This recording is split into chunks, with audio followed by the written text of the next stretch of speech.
조선 왕조 500년 역사 속에서 공식적으로 대왕이라는 칭호를 받은 여성은 단 한 명도 존재하지 않았습니다. 하지만 왕의 옥좌 뒤편에서 대왕보다도 훨씬 더 강력한 힘으로 한 나라의 운명을 좌지우지했던 한 여인이 있었죠. 과연 그녀는 누구였을까요? 그리고 대체 어떤 방식으로 그 모든 것을 가능하게 만들 수 있었을까요? 오늘 우리는 조선이라는 극도로 남성 중심적인 사회에서 한 여인이 어떻게 모든 제약을 뚫고 역사에 지울 수 없는 흔적을 남겼는지, 그 권력의 드라마틱한 부침과 파란만장한 유산을 파헤쳐보며 여러분의 지적 호기심을 충족시켜 드릴 겁니다.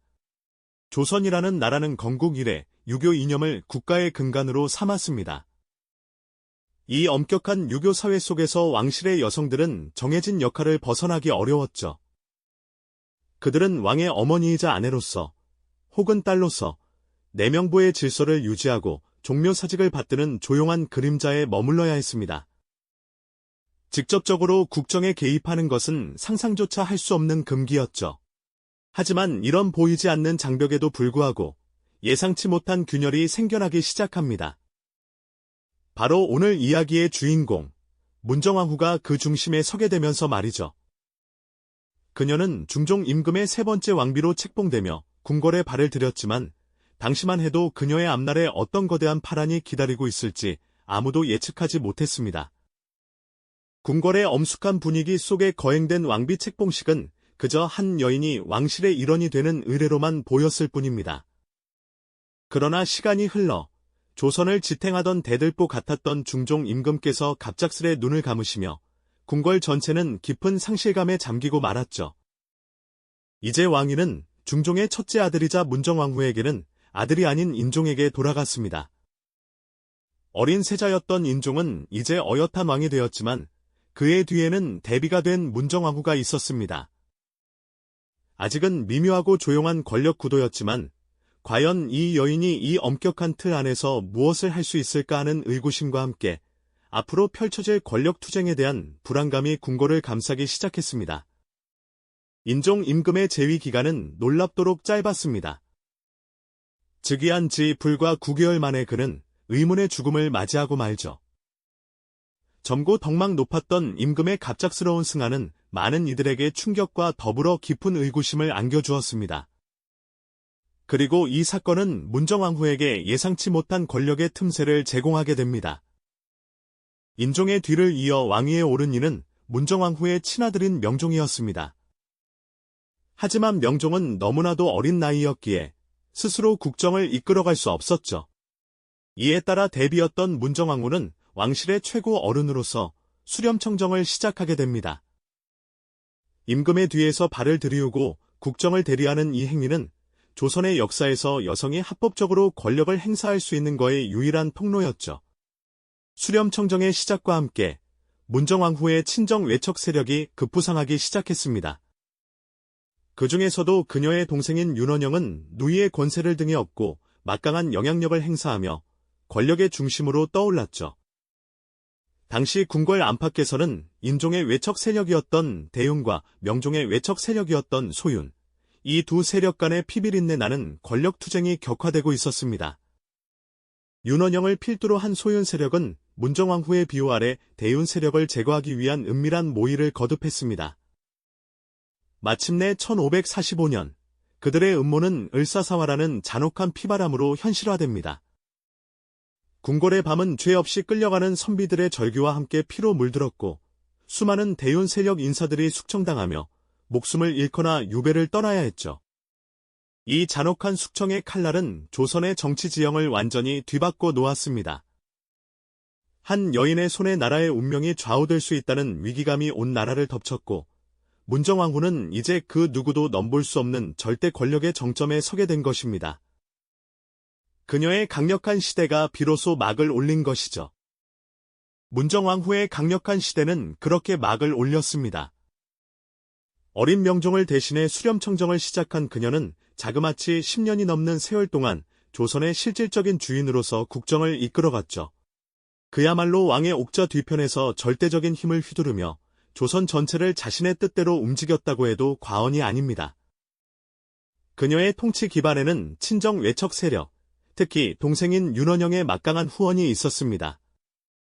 윤원영은 누이의 권세를 등에 업고 인사권을 좌지우지하며 온갖 사리 사욕을 채웠고 그 권력 남용은 그야말로 상상을 초월하는 수준에 이르렀습니다. 하지만 문정왕후의 통치가 단순히 외척들의 전횡으로만 얼룩진 것은 아니었습니다. 그녀는 조선 건국 이념의 핵심이었던 유교를 넘어서 쇠락해가던 불교를 다시 일으키려는 파격적인 시도를 감행했으니까요. 유교가 확고히 자리 잡았던 조선에서 불교는 이미 한물간 종교로 취급받으며 겨우 명맥만 유지하고 있었습니다. 그런데 문정왕후는 승려보호를 과감히 등용하여 봉은사의 주주로 삼고 심지어 과거 시험인 승과를 부활시켜 승려들에게 관직 진출의 길을 열어주는 전례 없는 조치를 취했습니다. 이는 당시 유교 사대부들에게는 충격과 공포 그 자체였습니다. 조선의 근간을 뒤흔드는 위험천만한 행위로 받아들여질 수밖에 없었죠. 수많은 유생들은 목숨을 걸고 상소를 올리며 불교 정책의 철회를 강력히 요구했습니다. 그러나 문정왕후는 흔들림이 없었습니다. 그녀의 단호한 의지는 유교 사대부의 거센 반발에도 불구하고 불교 진흥책을 뚝심 있게 밀어붙였습니다.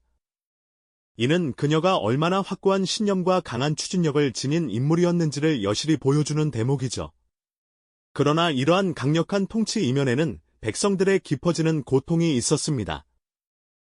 외척들의 권력 남용과 탐관오리들의 횡포는 끊이지 않았고 백성들의 삶은 이루 말할 수 없이 피폐해졌습니다.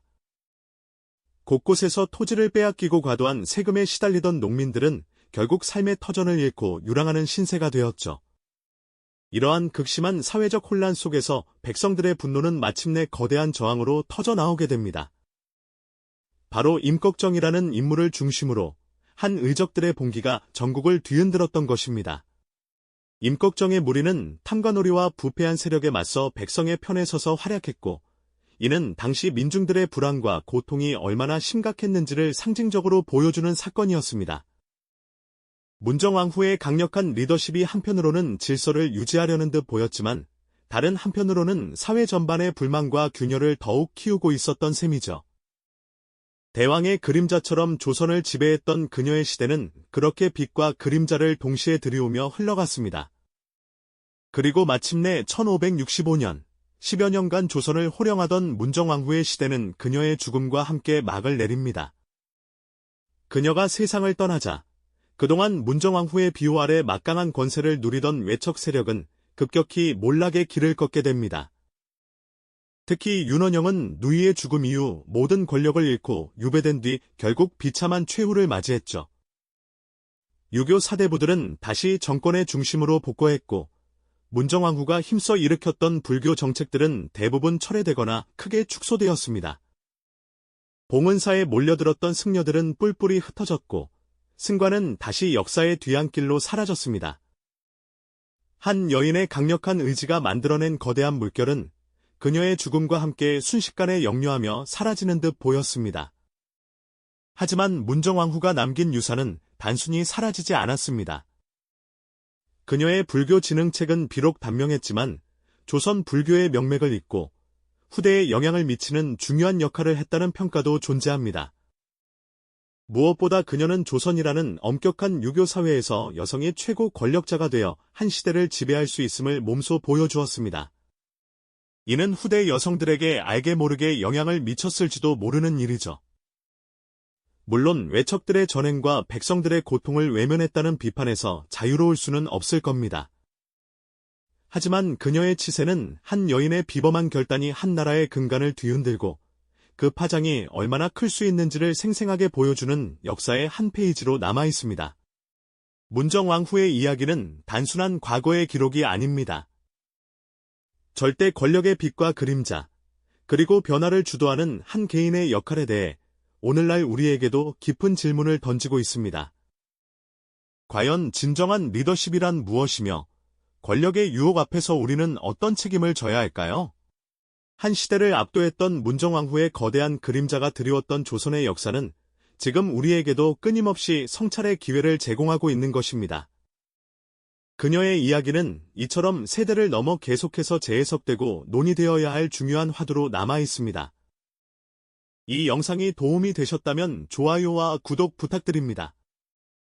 여러분의 응원이 제게 큰 힘이 됩니다.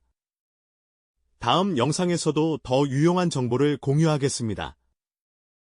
감사합니다.